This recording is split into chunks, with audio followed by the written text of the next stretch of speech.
ഇപ്പോൾ വരുന്ന ഏറ്റവും സുപ്രധാനമായിട്ടുള്ള വാർത്ത 77-കാരിയായ ഷെയ്ഖ് ഹസീനയെ കൈമാറുന്നതിൽ ഇന്ത്യയുടെ സുപ്രധാനമായിട്ടുള്ള തീരുമാനം പുറത്തു വന്നിരിക്കുന്നു. ഹസീനയെ കൈമാറില്ല, മറിച്ച് ഹസീനയ്ക്ക് ഇന്ത്യയിൽ തുടരാനുള്ള വിസ കാലാവധി ഇന്ത്യ നീട്ടിയിരിക്കുന്നു എന്ന സുപ്രധാനമായിട്ടുള്ള റിപ്പോർട്ടുകളാണ് ഇപ്പോൾ പുറത്തു വരുന്നത്. ഹസീനയെ കൈമാറണം എന്ന മുറവിളി ധാക്കയിൽ നിന്ന് ഉയരുന്നതിന് പിറകെയാണ് ഇന്ത്യയുടെ ഈ സുപ്രധാന നീക്കം പുറത്തു വന്നിരിക്കുന്നത് എന്നുള്ളതാണ് ഏറ്റവും വലിയ റിപ്പോർട്ട് നമുക്കിപ്പോൾ കിട്ടുന്നത്. ഹിന്ദുസ്ഥാൻ ടൈംസിന്റെ റിപ്പോർട്ട് പ്രകാരം ഹസീനയുടെ വിസ വിപുലീകരണത്തിനുള്ള അംഗീകാരം ലഭിച്ചിരിക്കുന്നു എന്നാണ് നമുക്ക് മനസ്സിലാക്കാൻ സാധിക്കുന്നത്. ഹസീന ഇനിയും ഇന്ത്യയിൽ തന്നെ തുടരും എന്നാണ് അറിയാനായി സാധിക്കുന്നത്. ഇത് ബംഗ്ലാദേശിന് ഒരു കനത്ത തിരിച്ചടി തന്നെയാണ് ഇന്ത്യയുടെ ഭാഗത്ത് നിന്ന് എന്നുള്ള കാര്യത്തിൽ യാതൊരുവിധ സംശയവുമില്ല. ഫോറിനേഴ്സ് റീജിയണൽ രജിസ്ട്രേഷൻ ഓഫീസ് വഴി കേന്ദ്ര ആഭ്യന്തര മന്ത്രാലയമാണ് ഇപ്പോൾ ഹസീനയുടെ വിസ നീട്ടാനുള്ള സൗകര്യം ഒരുക്കിയത് എന്നും നമുക്ക് മനസ്സിലാവുന്നു. ഡിസംബർ 23-നാണ് ഇന്ത്യൻ വിദേശകാര്യ മന്ത്രാലയത്തിന് ബംഗ്ലാദേശ് ഔദ്യോഗികമായി ഹസീനയെ കൈമാറണമെന്നുള്ള നയതന്ത്ര കുറിപ്പ് അയച്ചിരുന്നത്. എന്നാൽ ഇന്ത്യ ഇതിന് മറുപടി കൊടുത്തിരുന്നില്ല. പോരാത്തതിന് ഇന്ത്യ കൈമാറിയില്ലെങ്കിൽ ഔദ്യോഗികമായി ഇവർ ഇന്റർനാഷണൽ ക്രിമിനൽ കോടതിയെ സമീപിക്കാനുള്ള തീരുമാനത്തിലായിരുന്നു. അല്ലെങ്കിൽ ഹസീനയ്ക്ക് വേണ്ടിയുള്ള നോട്ടീസ് പുറപ്പെടുവിക്കാനുള്ള ഒരു ശ്രമത്തിലായിരുന്നു ബംഗ്ലാദേശ്. എന്നാൽ രണ്ടും ഇന്ത്യയുടെ മുമ്പിൽ വിലപ്പോവില്ല എന്ന് കണ്ടതുകൊണ്ട് തന്നെ കൂടുതൽ നടപടികളിലേക്ക് ബംഗ്ലാദേശ് പോകാനിരിക്കുകയായിരുന്നു. അതിനിടയിലാണ് ഇന്ത്യയുടെ ഇത്തരത്തിലൊരു തീരുമാനം പുറത്തു വന്നിരിക്കുന്നത്. ബംഗ്ലാദേശ് ഇതേ തുടർന്ന് ചെയ്തത് ഹസീനയുടെ ഇമിഗ്രേഷനും പാസ്പോർട്ടും ബംഗ്ലാദേശിലെ ഇമിഗ്രേഷൻ പാസ്പോർട്ട് വകുപ്പ് ഹസീന ഉൾപ്പെടെ 97 പേരുടെ പാസ്പോർട്ട് മരവിപ്പിക്കുകയാണ്, അത് റദ്ദാക്കുകയാണ് ചെയ്തത്.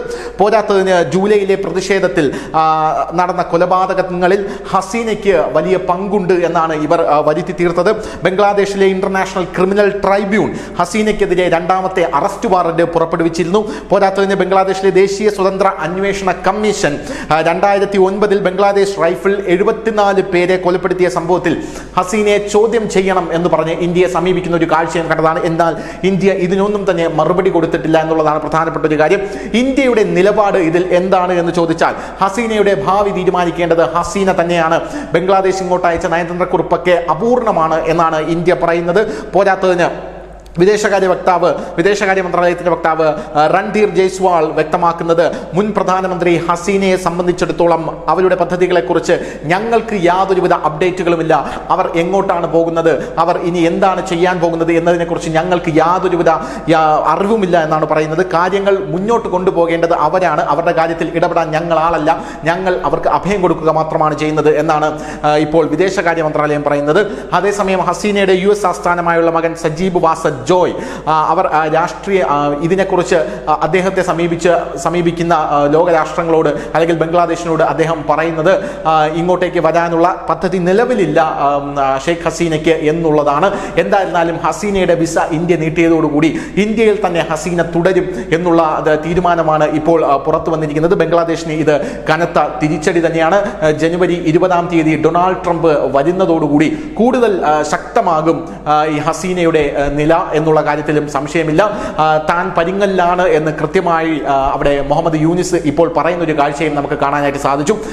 ട്രംപ് അധികാരത്തിൽ വരുമ്പോൾ ഹസീനയെ വീണ്ടും തിരിച്ചു കൊണ്ടുവന്നാലോ എന്ന ഭയത്തിന് പുറത്താണ് ഇപ്പോൾ ട്രംപ് അധികാരത്തിൽ വരുന്നതിന് മുമ്പ് തന്നെ ഹസീനയെ എത്രയും വേഗം ബംഗ്ലാദേശിലേക്ക് എത്തിച്ച് തുറുങ്കിലടയ്ക്കാനുള്ള നീക്കം ബംഗ്ലാദേശ് നടത്തുന്നത് എന്നാണ് രാഷ്ട്രീയ നിരീക്ഷകർ പ്രധാനമായും പറയുന്നത്.